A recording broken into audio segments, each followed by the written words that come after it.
زدني علما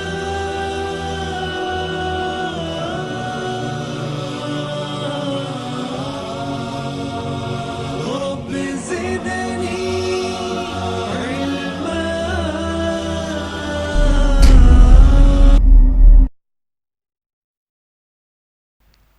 السلام علیکم ورحمۃ اللہ وبرکاتہ.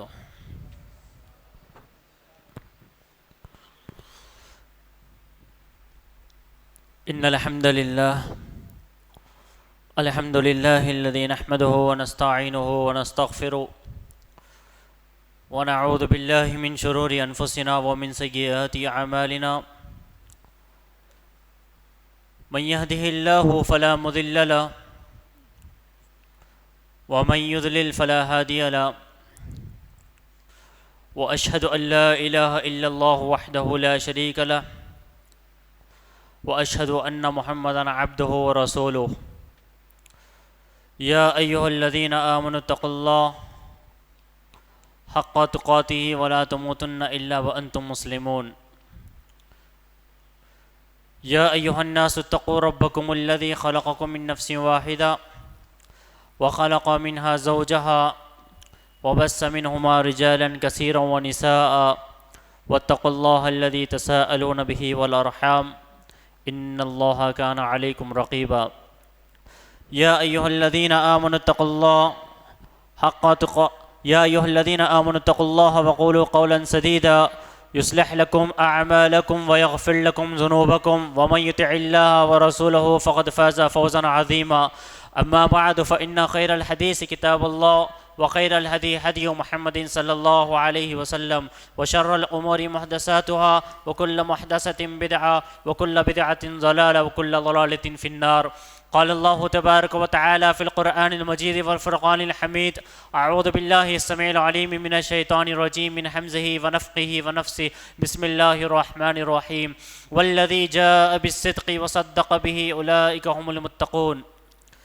عن ابن عباس رضی اللہ عنہما عن النبي صلی اللہ علیہ وسلم قال: لو كنت متخذا من امتی قلیلا لاتخذت ابا بکر ولكن اخی وصاحبی. رواہ البخاری. رب اشرح لي صدری ويسر لي امری واحلل عقدۃ من لسانی یفقهوا قولی. اللهم انی اسألک علما نافعا رب زدنی علما. آمین یا رب العالمین. تمام قسم کی حمد و ثنا، تعریف و توصیف، رکوع و سجدے، نظر و نیاز، ہر قسم کی مالی و قولی عبادتیں اسے ایک اللہ سبحانہ و تعالی وحدہ لا شریک لہ جل جلالہ کے لیے لائق و زیبا ہے، جو تمام جہانوں کا پالنہار، مدبر و مشکل کشا و حاجت روا، جس کی ذات میں کوئی شکوہ نہیں، جس کی دانش میں کوئی شکایت نہیں، وہ ہر خطا سے لاریب ہے، جس نے لفظ کن کہہ کر صرف 6 دنوں میں اس کائنات کو پیدا فرمایا. سبحان اللہ و بحمدہ سبحان اللہ العظیم. لاکھوں کروڑوں بے شمار و بے حساب درود و سلام ہو ہادی برحق، رہبر شریعت، محسن انسانیت، جناب عربی محمد رسول اللہ صلی اللہ علیہ وسلم کی ذات گرامی پر. سلام اس پر کہ جس نے بے کسوں کی دستگیری کی، سلام اس پر کہ جس نے بادشاہی میں فقیری کی، سلام اس پر کہ جس کے پاس نہ چاندی تھی نہ سونا تھا، سلام اس پر کہ جس کا تکیہ ہاتھ اور چٹائی بچھونا تھا. درود اس پر کہ جو کھجوروں کی چٹائی پر سوتا تھا، درود اس پر کہ جو امت کے لیے راتوں میں روتا تھا، درود اس پر کہ جس کا تذکرہ کرنا عبادت ہے، درود اس پر کہ جس کی زندگی رحمت ہی رحمت ہے. اللہم صلی علی محمد وعلی آل محمد کما صلیت علی ابراہیم وعلی آل ابراہیم انک حمید مجید. اللہم بارک علی محمد وعلی آل محمد کما بارکت علی ابراہیم وعلی آل ابراہیم انک حمید مجید. قابل احترام میرے عزیز نوجوان ساتھیوں، صدر محترم اور حاضرین مجلس، یہ اللہ سبحانہ و تعالیٰ کا بے پناہ کرم فضل احسان عظیم ہے کہ اس نے مجھے اور آپ کو بے مانگے بے پوچھے امت محمدیہ میں پیدا فرمایا. اللہ کا احسان عظیم ہے کہ جب جب اس دور میں اس معاشرے میں فتنے برپا ہوئے، قرآن اور صحیح احادیث کا حوالہ لے کر ان کا سر کچلنے کی توفیق عنایت فرمائی. اللہ کا احسان عظیم ہے کہ اللہ سبحانہ و تعالیٰ نے میرا اور آپ کا یہ جسم گناہوں میں ملوث ہونے کے باوجود عظیم زندگی، نعمتوں والی زندگی عنایت فرمائی. حضرات، جو عنوان میں آپ کے سامنے لے کر آج آیا ہوں، آج انشاءاللہ العزیز اس شخصیت کا ذکر خیر میں آپ کے سامنے کروں گا جو سفر میں اللہ کے نبی صلی اللہ علیہ وسلم کے ساتھ رہتے تھے۔ آج اس شخصیت کا تذکرہ میں آپ کے سامنے کروں گا جو جہاں کہیں پیارے نبی مقیم ہوتے، ابو بکر صدیق رضی اللہ عنہ وہاں پر ہوتے۔ آج اس شخصیت کا تذکرہ میں آپ کے سامنے کروں گا جنہوں نے اسلام کو سر بلند کرنے کے لیے تن من دھن کی بازی لگا دی۔ آج اس شخصیت کا تذکرہ میں آپ کے سامنے کروں گا جس کو اہل سنت والجماعت اور اہل الحدیث کا، اہل توحید کا، اہل ایمان کا متفقہ فیصلہ اور اجماع ہے، کائنات میں افضل البشر بعد الانبیاء اگر کوئی ہے تو ابو بکر صدیق رضی اللہ عنہ ہے۔ آج اس شخصیت کا تذکرہ میں آپ کے سامنے کروں گا جو اول سے لے کر آخر تک پیارے نبی صلی اللہ علیہ وسلم کی زندگی میں ہر جنگ میں آپ شامل تھے۔ آج اس شخصیت کا تذکرہ میں آپ کے سامنے کروں گا جس کو دنیا ابو بکر صدیق رضی اللہ عنہ کے نام سے جانتی ہے۔ حضرات، بات شروع کرنے سے پہلے آپ کو یہ بات بتاتا چلوں، ایک سوال یہ کھڑا ہوتا ہے کہ یہ عنوان چننے کی ضرورت کیوں پڑی، یہ موضوع چننے کی ضرورت کیوں پڑی، یہ عنوان، یہ موضوع کا انتخاب کیوں کیا گیا؟ اسی لیے کہ ہمارے ماؤں کو، ہمارے بہنوں کو، کئی ہمارے ایسے بزرگ ہیں، کئی ہمارے ایسے بچے ہیں، کئی ایسے حضرات ہیں جن کو پہلے خلیفہ کا نام تک نہیں معلوم، دوسرے خلیفہ کون ہے نہیں معلوم، تیسرے خلیفہ کا تعارف نہیں معلوم، چوتھے خلیفہ کی بہادری نہیں معلوم، کچھ بھی نہیں معلوم۔ اسی لیے انشاءاللہ العزیز آج کے اس درس میں، آج کے اس تقریر میں، آج کے اس موضوع میں ہم خلیفہ اول کے زندگی کی کچھ جھلکیاں دیکھیں گے جس کو دنیا ابو بکر صدیق رضی اللہ عنہ کے نام سے جانتی ہے۔ ان کی عظمت بیان کرنا، ان کی بڑائی بیان کرنا، ان کی بزرگی بیان کرنا میں اور آپ تو آج بیان کر رہے ہیں، عرش والے نے 1400 سال پہلے قرآن کریم میں بیان کر دی، پیارے نبی صلی اللہ علیہ وسلم نے احادیث نبوی میں بیان کر دی۔ اور یاد رکھیے ان کی عظمت بیان کرنا اس لیے ضروری ہے کہ ان کی عظمت خود اللہ سبحانہ و تعالیٰ بیان کرتا ہے، ان کی عظمت بیان کرنا اس لیے ضروری ہے کہ ان کی عظمت پیارے نبی بیان کرتے ہیں۔ اور میرا اور آپ کا بھی یہ فریضہ ہے کہ مجھ پر، آپ تک، مجھ تک، بزرگان دین تک اگر اسلام پہنچا ہے، شریعت اگر پہنچی ہے، نماز کا طریقہ اگر پہنچا ہے، روزے کے مسائل اگر پہنچے ہیں، حج کے مسائل اگر پہنچے ہیں، تو یاد رکھیے وہ صحابہ کرام رضوان اللہ تعالیٰ علیہم اجمعین کا احسان ہے امت محمدیہ پر کہ انہوں نے پیارے نبی کی صحبت میں رہتے ہوئے ہر بات کو نوٹ کر کے آج نسل بہ نسل ہم تک پہنچائی۔ آئیے آج کے اس نشست میں یاد رکھیے موضوع سخن ہے عظمت اسلام کا ایک عظیم پاسبان۔ گھنٹے، آدھے گھنٹے کی تقریر میں، 35 منٹ کی تقریر میں اس شخصیت کے تعلق سے تمام باتیں رکھنا ناممکن سا معلوم ہوتا ہے، اس لیے آج کی اس تقریر میں مختصر طور پر آپ کا تعارف، فضائل، شخصیت اور کارنامے رکھ کر اپنی بات کو ختم کرنا پسند کروں گا۔ صحیح البخاری کی روایت ہے، اللہ کے نبی صلی اللہ علیہ وسلم کی خدمت میں عمرو بن عاص رضی اللہ عنہ حاضر ہوتے ہیں اور آپ صلی اللہ علیہ وسلم سے فرماتے ہیں، پوچھتے ہیں، سوال کرتے ہیں، اللہ کے نبی صلی اللہ علیہ وسلم آپ کو سب سے زیادہ محبوب کون ہے؟ آپ کو سب سے زیادہ پسندیدہ کون ہے؟ آپ سب سے زیادہ محبت کس سے کرتے ہیں؟ آپ کے نزدیک سب سے چہیتا کون ہے؟ پیارے نبی صلی اللہ علیہ وسلم نے فرمایا عائشہ صدیقہ رضی اللہ عنہا۔ سبحان اللہ، افسوس صد افسوس، اتنی محبت پیارے نبی کو حضرت عائشہ سے تھی، لیکن آج کے کچھ رافضی کتے اور غنڈے موجود ہیں جو میری اور آپ کی ماں پر آج تہمت باندھتے ہیں، میری اور آپ کی ماں پر آج آواز اٹھاتے ہیں، میرے اور آپ کی ماں حضرت عائشہ صدیقہ کے خلاف زبان درازی کرتے ہیں۔ حالانکہ پیارے نبی سے جب سوال کیا گیا، جب پوچھا گیا بتاؤ اللہ کے نبی آپ کو سب سے زیادہ محبوب کون ہے، سب سے پہلے لسان نبوت پر پیارے نبی صلی اللہ علیہ وسلم کی زبان پر جس خاتون کا لفظ آتا ہے، جو عورت کا نام آتا ہے، وہ حضرت عائشہ صدیقہ رضی اللہ عنہ ہے۔ اس عورت کی ایمان کا کیا کہنا، اس عورت کے تقوی کا کیا کہنا، اس عورت کے پرہیزگاری کا کیا کہنا، اس عورت کی عبادتوں کا کیا کہنا، جس سے محبت کرنے کی بات پیارے نبی صلی اللہ علیہ وسلم کر رہے ہیں، جس کے بارے میں اللہ کے نبی صلی اللہ علیہ وسلم کہہ رہے ہیں سب سے زیادہ میرے پاس اگر پسندیدہ اگر کوئی ہے تو وہ عائشہ صدیقہ رضی اللہ عنہا ہے، سب سے زیادہ محبوب اگر کوئی ہے تو عائشہ صدیقہ رضی اللہ عنہا ہے، سب سے چہیتی اگر کوئی ہے تو حضرت عائشہ صدیقہ رضی اللہ عنہا ہے۔ صحابی رسول پھر پلٹ کر پوچھتے ہیں بتائیے اللہ کے نبی، عورتوں میں نہیں میں مردوں میں سوال کر رہا ہوں، میں مردوں میں پوچھ رہا ہوں، مردوں میں آپ کو سب سے زیادہ محبوب کون ہے؟ فرمایا عائشہ صدیقہ رضی اللہ عنہا کے والد محترم ابو بکر صدیق رضی اللہ عنہ۔ اللہ اکبر! اس شخصیت کے تقوی کا مقام کیا ہوگا؟ ابو بکر صدیق رضی اللہ عنہ کے ایمان کا عالم کیا ہوگا؟ ان کے تقوی کا عالم کیا ہوگا؟ ان کی پیارے نبی سے محبت کا عالم کیا ہوگا؟ جنگوں میں اللہ کے نبی صلی اللہ علیہ وسلم سے لڑنے، اللہ کے نبی صلی اللہ علیہ وسلم کا ساتھ دینے کی کیفیت کیا ہوگی؟ یہی چیزوں کو دیکھ کر اللہ کے نبی صلی اللہ علیہ وسلم نے فرمایا عائشہ کے بعد میں مردوں میں اگر کسی سے سب سے زیادہ محبت کرتا ہوں تو ابو بکر سے کرتا ہوں۔ اس سے آپ کی فضیلت، اہمیت معلوم ہوتی ہے۔ حضرات، اسی طریقے سے ابو بکر صدیق رضی اللہ عنہ کے بعد عمرو بن عاص رضی اللہ عنہ سوال کرتے اللہ کے نبی اس کے بعد کون؟ تو فرمایا عمر بن خطاب۔ تو یاد رکھیے اللہ کے نبی نے یہاں پر ترتیب بتائی، نبوت اگر کسی کو ملی 40 سال کی عمر میں پیارے نبی صلی اللہ علیہ وسلم کو ملی، آخری نبی پیارے نبی صلی اللہ علیہ وسلم ہے۔ اس دنیا سے رخصت ہونے کے بعد پیارے نبی صلی اللہ علیہ وسلم کے اس دنیا سے رخصت ہونے کے بعد پہلے خلیفہ جو چنے گئے وہ ابو بکر صدیق رضی اللہ عنہ ہے۔ اس سے معلوم ہوتا پہلے خلیفہ آپ ہے، دوسرے خلیفہ عمر بن خطاب ہے، تیسرے عثمان غنی ہے۔ ابو بکر صدیق رضی اللہ عنہ کا تعارف کیا ہے، انٹروڈکشن کیا ہے؟ میں اور آپ بڑے بڑے کرکٹرز کے نام جانتے ہیں، ان کا تعارف جانتے ہیں، فٹ بال پلیئرز کے نام جانتے ہیں، ہیرو کے تعارف جانتے ہیں، ہیرو کا انٹروڈکشن جانتے ہیں، کون سے فلم میں ہیرو کتنا کام کرا جانتے ہیں، لیکن میرے اور آپ کے بچوں کو، اس موجودہ نسلوں کو اگر پوچھ لو ابو بکر صدیق رضی اللہ عنہ کا تعارف کیا ہے تو بتانے سے قاصر رہ جائیں گے، الا ماشاء اللہ کچھ ہوں گے جن کے والدین ایسی تربیت کرے ہوں گے جس کی بنیاد پر وہ بتائیں گے، لیکن بہت سارے میجارٹی ایسی ملے گی آپ کو جو صحابہ کرام کا تعارف دینے سے بھی بچے ہمارے قاصر رہ جائیں گے۔ ابو بکر صدیق رضی اللہ عنہ، صدیق آپ کا لقب تھا، صدیق آپ کا ٹائٹل تھا، ابو بکر آپ کی کنیت تھی، اور آپ کا اصل نام ابو بکر صدیق رضی اللہ عنہ کا جو نام تھا وہ عبداللہ بن عثمان بن عمرو بن کعب القرشی التیمی تھا۔ آج کی اس نشست میں ہمارا آپ سیکھیں گے ابو بکر صدیق رضی اللہ عنہ کے تعلق سے کچھ باتیں۔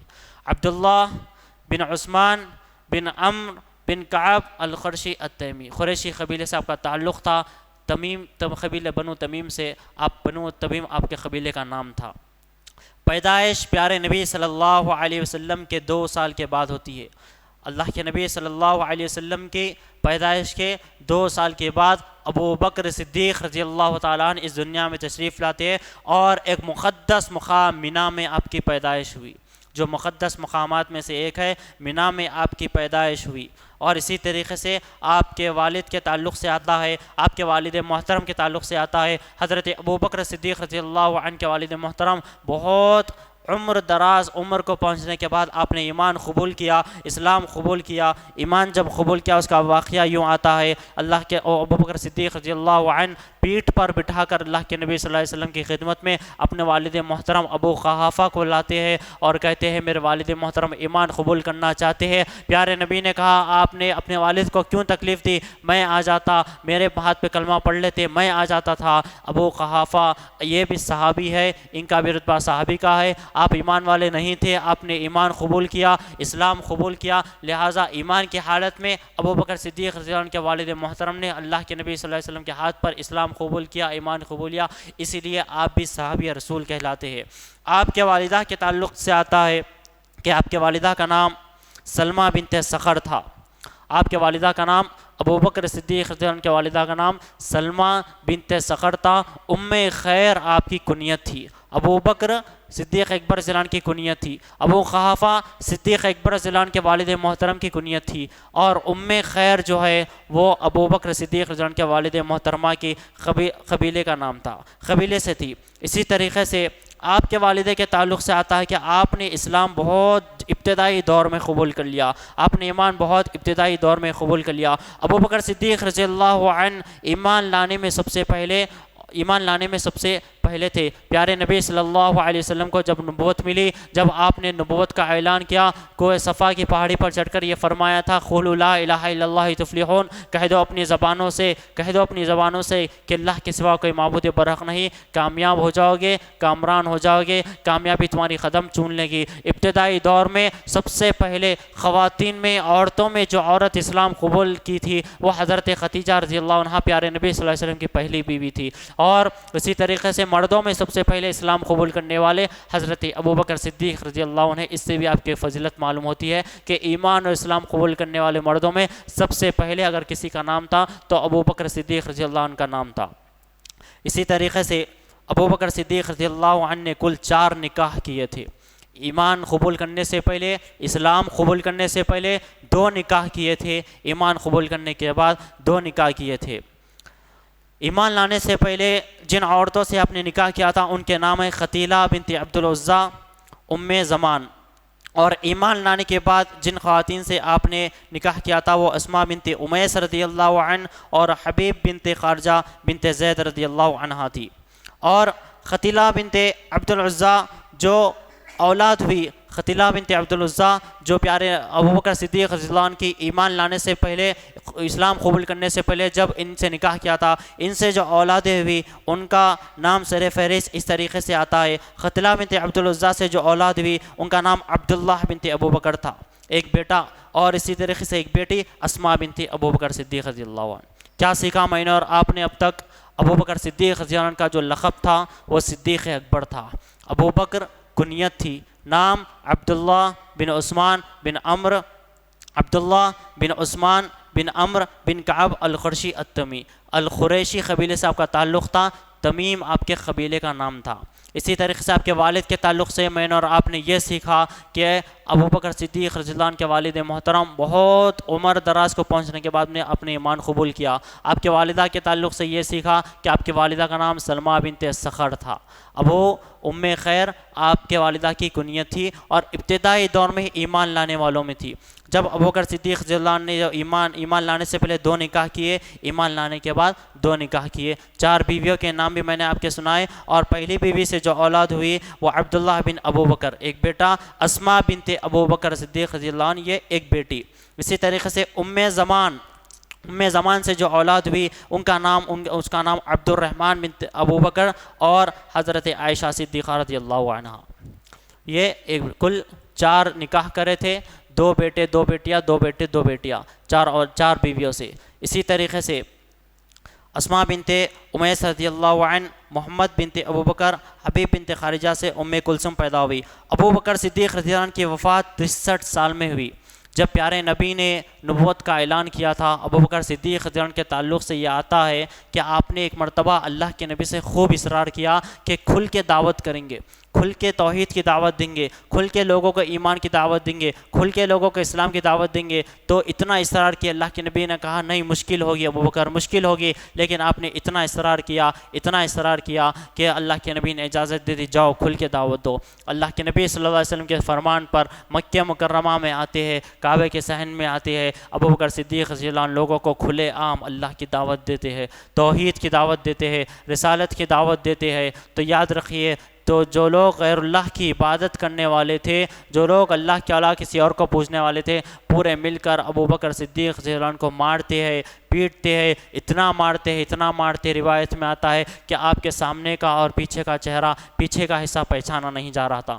لہٰذا ابوبکر صدیق رضی اللہ عنہ کے قبیلے کے لوگ آئے اور لوگوں کو ہٹایا، اور لوگوں کو ہٹانے کے بعد آپ کو لے گئے، آرام کرانے لگے۔ سب سے پہلے ابوبکر صدیق رضی اللہ تعالی عنہ جو پیارے نبی سے جو محبت تھی، جو خلوص تھا، جو اطاعت کا جذبہ تھا، ہوش آتے ہی سب سے پہلے اپنے والدہ سے یہ پوچھتے ہیں کہ اللہ کے نبی صلی اللہ علیہ وسلم کیسے ہے، اللہ کے نبی کا مزاج کیسا ہے، اللہ کے نبی کی طبیعت کیسی ہے۔ والدہ کہتی ہے پہلے اپنی خیر لو، پہلے اپنی تو خیر لو، دیکھو تمہاری حالت آج کیا ہوئی ہے۔ ابوبکر صدیق رضی اللہ عنہ نے کہا نہیں، جب تک میں پیارے نبی صلی اللہ علیہ وسلم کی کیفیت نہ سن لوں میں کھانا بھی نہیں کھاؤں گا، عہد کر لیا تھا کہ پانی بھی نہیں پیوں گا۔ اسی دوران ایک صحابیہ آتی ہے، صحابیہ آ کر یہ خبر دیتی ہے کہ اللہ کے نبی صلی اللہ علیہ وسلم دار ارقم میں ہے۔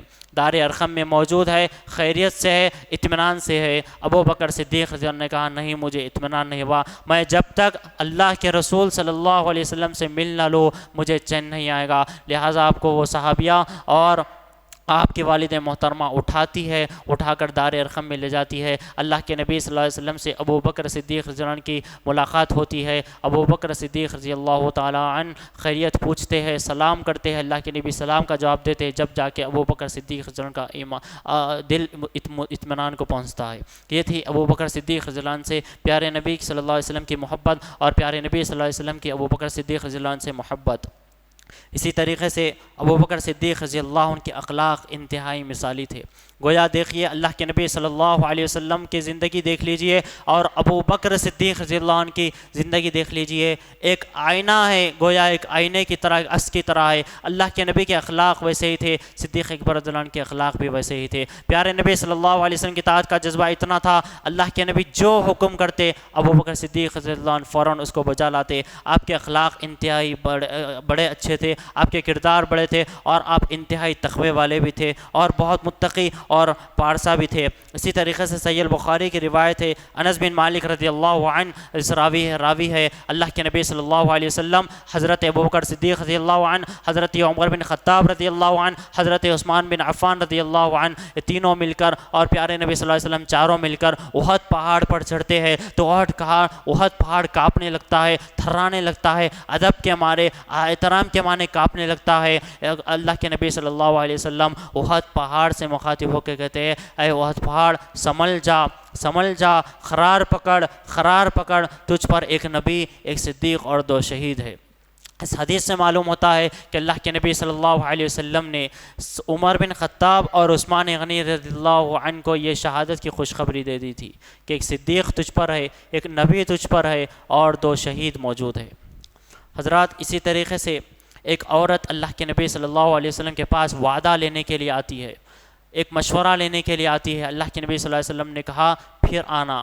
اس عورت نے مخاطب ہو کے کہا اللہ کے رسول اگر میں دوبارہ آؤں، اگر آپ کو نہ پاؤں، آپ اس دنیا سے رخصت ہو جائے، آپ کی وفات ہو جائے، آپ کا انتقال ہو جائے، آپ اپنے رفیق اعلیٰ سے جا ملے تو میں کس کے پاس جاؤں؟ کہا کہ ابو بکر کے پاس چلے جانا۔ دیکھیے ترتیب خلافت کی، ہر مقام پر پیارے نبی صلی اللہ علیہ وسلم نے ابو بکر صدیق رضی اللہ عنہ کو کھڑا کیا، عمر بن خطاب کو کھڑا کیا، عثمان بن عفان کو کھڑا کیا۔ جب یہ لوگ پہاڑ پہ سے اترے تو ابو سفیان جو مشرک تھا، جو کٹر مشرک تھا اور پیارے نبی کا دشمن تھا، وہ بھی احد پہاڑ پر جاتا ہے اور پوچھتا ہے احد پہاڑ سے مخاطب ہو کر کیا تم میں نبی صلی اللہ علیہ وسلم ہے؟ کیا تم میں ابو بکر ہے؟ کیا تم میں عمر ہے؟ کیا تم میں عثمان ہے؟ گویا ایک مشرک کو بھی معلوم ہے کہ اللہ کے نبی کے بعد اگر کسی کا مقام ہے، اگر کسی کا لیول ہے، اگر کسی کا درجہ ہے تو وہ ابو بکر صدیق رضی اللہ عنہ کا ہے، اس کے بعد اگر کسی کا ہے تو عمر بن خطاب کا ہے، اس کے بعد اگر کسی کا ہے تو عثمان بن عفان کا ہے، اس کے بعد اگر کسی کا ہے تو علی بن ابی طالب رضی اللہ عنہ کا ہے۔ گویا ایک ابو سفیان مشرک سے بھی بدتر آج رافضیت ہو گئی، جو ابو بکر صدیق، عثمان بن عفان، عمر بن خطاب تینوں کے حوالے کو ہٹا کر، خلافت کو ہٹا کر علی بن ابی طالب کو خدائی مقام پر ٹھہرا کرتی ہے۔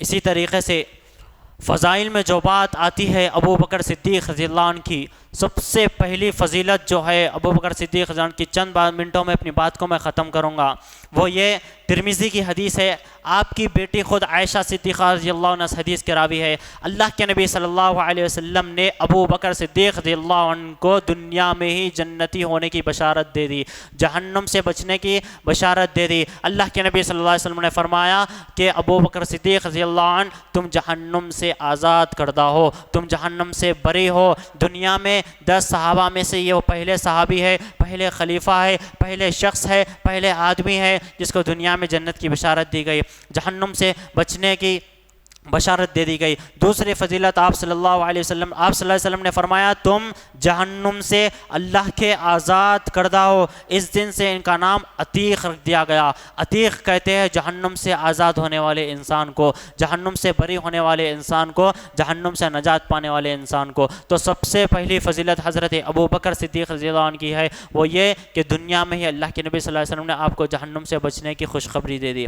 دوسری فضیلت جنت کی خوشخبری آپ صلی اللہ علیہ وسلم وسلم نے پیارے نبی صلی اللہ علیہ وسلم نے حضرت ابو بکر صدیق رضی اللہ عنہ کو دے دی۔ عبد الرحمن بن عوف رضی اللہ عنہ راوی حدیث ہے، ترمذی کی حدیث ہے، آپ صلی اللہ علیہ وسلم نے فرمایا ابو بکر جنتی ہے، عمر جنتی ہے، عثمان جنتی ہے، علی جنتی ہے، طلحہ جنتی ہے، زبیر جنتی ہے، عبد الرحمن بن عوف جنتی ہے، سعد بن ابی وقاص جنتی ہے، سعید بن زید جنتی ہے، ابو عبیدہ بن جراح جنتی ہے۔ یہ ہے عشر مبشرہ۔ ان میں سب سے پہلے اگر کسی کا نام 4 فہرست آتے ہیں تو 4 خلیفہ کے آتے ہیں۔ 4 خلیفاؤں میں سب سے پہلا نام اگر کسی کا آتا ہے تو ابو بکر کا رضی اللہ عنہ کا آتا ہے، دوسرا کسی کا آتا ہے تو عمر بن خطاب کا آتا ہے، تیسرا کسی کا آتا ہے تو عثمان بن عفان کا آتا ہے، چوتھا اگر کسی کا آتا ہے تو علی بن ابی طالب رضی اللہ عنہ کا آتا ہے۔ یہ وہ عشر مبشرہ ہے۔ سب سے پہلا نام اگر کسی کو دیا گیا، سب سے پہلی بشارت خوشخبری کسی کو دی گئی، لسان نبوت سے جو خوشخبری کے جو الفاظ نکلے، زبان پر کسی کے الفاظ آئے تو اللہ کے نبی نے کہا کہ ابو بکر جنتی ہے۔ یہ آپ کی دوسری فضیلت۔ اسی طریقے سے ایک اور فضیلت، تیسری فضیلت یہ ہے کہ دنیا میں جو لوگ ضعیفی کی عمر میں انتقال کر جائیں گے، جنت میں تو جائیں گے، جوانی کی عمر میں جائیں گے، لیکن دنیا میں جو لوگ ادھیڑ عمر کی عمر میں انتقال کر جائیں گے، ضعیفی کی عمر میں انتقال کی جائیں گے، آدم علیہ السلام سے لے کر قیامت تک آنے والے آخری ایمان والے تک جتنے ضعیف حضرات کا انتقال ہوگا، ان تمام لوگوں کے سردار ابو بکر صدیق اور عمر بن خطاب رضی اللہ عنہ جنت میں بنائے جائیں گے۔ اللہ کے نبی صلی اللہ علیہ وسلم نے فرمایا، ترمذی کی حدیث ہے، آپ صلی اللہ علیہ وسلم نے فرمایا ابو بکر صدیق رضی اللہ عنہ اور عمر بن خطاب رضی اللہ عنہ جنت کے ادھیڑ عمر لوگوں کے سردار ہے، خواہ وہ اگلے ہو یا پچھلے۔ آدم علیہ السلام سے لے کر قیامت تک آنے والے آخری انسان تک جتنے لوگ انتقال کر جائیں گے ضعیفی کی عمر میں، ان تمام لوگوں کے سردار کون ہوں گے؟ ابو بکر صدیق اور عمر بن خطاب رضی اللہ عنہ۔ اسی طریقے سے ایک روایت میں آتا ہے جنتی نوجوانوں کے سردار جو ہوں گے وہ ہوں گے اللہ کے نبی صلی اللہ علیہ وسلم کے نواسے حضرت حسن اور حضرت حسین رضی اللہ عنہ۔ اور اسی طریقے سے چوتھی فضیلت آپ کی یہ ہے کہ ابو بکر صدیق رضی اللہ عنہ وہ واحد شخصیت ہے زمین کے اوپر جس کو جنت کے 8 دروازے بلائیں گے اپنی طرف، جس دروازے میں سے چاہے وہ داخل ہو جائیں گے۔ صحیح البخاری کی روایت ہے، ابو ہریرہ رضی اللہ عنہ راوی حدیث ہے، اللہ کے نبی صلی اللہ علیہ وسلم نے فرمایا نمازی کو نمازی کے دروازے سے جانے کی اجازت دے دی جائے گی، روزے دار کو روزے کے دروازے سے جانے کی اجازت دی جائے گی، زکوٰۃ دینے والے کو زکوٰۃ کے دروازے سے جانے کی اجازت دی جائے گی، حج کرنے والے کو حج کے دروازے سے جانے کی اجازت دی جائے گی۔ ابو بکر صدیق رضی اللہ عنہ بیٹھے ہوئے تھے، اللہ کے نبی صلی اللہ علیہ وسلم سے سوال کرتے ہیں، اللہ کے نبی صلی اللہ علیہ وسلم سے پوچھتے ہیں اللہ کے نبی ایسا کوئی شخص بھی ہوگا، ایسا بھی کوئی خوش نصیب ہوگا جس کو جنت کے پورے 8 دروازے میں سے جانے کی اجازت دی جائے؟ اللہ کے نبی نے کہا ہاں ایسا بھی ہوگا، اور مجھے یہ اللہ کی ذات سے امید ہے، یقین ہے کہ وہ تم ہوں گے۔ ابو بکر صدیق رضی اللہ عنہ کی یہ فضیلت، یہ فضائل جن پر آج رافضیت بھوگتی ہے، جو نعوذ باللہ ثم نعوذ باللہ یہ کہتی ہے کہ حضرت علی سے خلافت کا حق چھینا، حضرت حسن کا حق مارا، حضرت حسین کا حق مارا، ہرگز نہیں۔ ابو بکر صدیق رضی اللہ عنہ افضل البشر بعد الانبیاء، پورے اہل سنت الجماعت کا اس بات پر اجماع ہے، اتفاق ہے کہ اس زمین پر افضل البشر انبیاء کے بعد اگر کوئی ہے، نبیوں کے بعد اگر کوئی ہے تو صدیق اکبر رضی اللہ تعالی عنہ ہے۔ آئیے ابو بکر صدیق رضی اللہ عنہ کے عملی زندگی کے چند پہلوؤں کو دیکھتے ہیں۔ ایک مرتبہ آپ صلی اللہ علیہ وسلم نے فرمایا آج تم میں سے کون ہے جو روزے سے ہے؟ ابو بکر صدیق رضی اللہ عنہ نے کہا کہ میں ہوں۔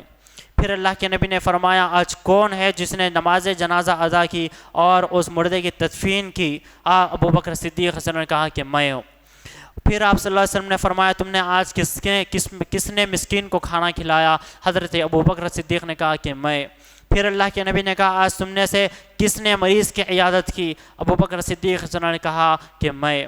پھر آپ صلی اللہ علیہ وسلم نے فرمایا یہ عادتیں، یہ خصلتیں، یہ اعمال، مسکین کو کھانا کھلانا، جنازے میں شرکت کرنا، تدفین میں جانا، مسکین کو کھانا کھلانا اور روزے سے رہنا، یہ تمام اعمال ایک دن میں جو انسان کر لے وہ گویا جنتی ہے۔ اور یہ وہ دن تھا جب آپ صلی اللہ علیہ وسلم نے کچھ ایسا خاص نہیں کہا تھا کہ صحابہ سے کل میں تم سے پوچھنے والا ہوں، یا پھر فلاں دن میں تم سے پوچھنے والا ہوں کہ کس نے روزہ رکھا، کس نے مسکین کو کھانا کھلایا، کس نے مریض کی عیادت کی، کس نے جنازے میں گیا، کس نے تدفین کی؟ بس اللہ کے نبی صلی اللہ علیہ وسلم صحابہ سے یوں ہی مخاطب ہو کے پوچھنے لگے، گویا ابو بکر صدیق رضی اللہ عنہ وہ تمام اعمال اس دن کرے تھے، اور آپ کے عملی زندگی کے پہلوؤں میں سے ایک پہلو ہے کہ آپ روز مسکینوں کو کھانا کھلایا کرتے تھے، آپ نمازیں پڑھتے تھے، آپ پیارے نبی کی اطاعت کرتے تھے، آپ جنازوں میں جاتے تھے، تدفین میں جاتے تھے، روزے بھی رکھتے تھے، اتنے اعمال کرتے تھے، عملی زندگی کے پہلو آپ کی اس سے معلوم ہوتی ہے۔ اسی طریقے سے ایک مرتبہ اللہ کے نبی صلی اللہ علیہ وسلم کی بارگاہ میں ابو بکر صدیق رضی اللہ عنہ، عمر بن خطاب رضی اللہ عنہ، دونوں کے دونوں نیکیوں میں ایک دوسرے کے مقابل باز تھے۔ ابو بکر صدیق رضی اللہ عنہ ہمیشہ عمر بن خطاب سے، دوسرے صحابہ سے نیکیوں میں آگے رہتے تھے، ہمیشہ نیک اعمال میں آگے رہتے تھے، خیرات میں آگے رہتے تھے، زکوٰۃ میں آگے رہتے تھے، صدقہ و خیرات میں آگے رہتے تھے، اطاعت میں آگے رہتے تھے، جنگوں میں آگے رہتے تھے۔ ایک مرتبہ ابو بکر صدیق رضی اللہ عنہ اور عمر بن خطاب رضی اللہ عنہ دونوں کے دونوں مال لے کر، اپنی دولت لے کر، خیرات لے کر اللہ کے نبی بارگاہ میں پہنچے۔ اللہ کے نبی صلی اللہ علیہ وسلم کے اس فرمان پر آئے۔ عمر بن خطاب نے یہ سوچ لیا تھا کہ آج ابو بکر صدیق رضی اللہ عنہ کو آج نیکیوں میں پیچھے چھوڑ جاؤں گا، آج اچھا موقع ہے۔ گویا اپنے گھر کا پورا آدھا مال سمیٹ کر ابو بکر صدیق رضی اللہ عنہ آنے سے پہلے عمر بن خطاب رضی اللہ عنہ آ گئے، اپنا آدھا مال اللہ کے نبی کی خدمت میں رکھ دیا۔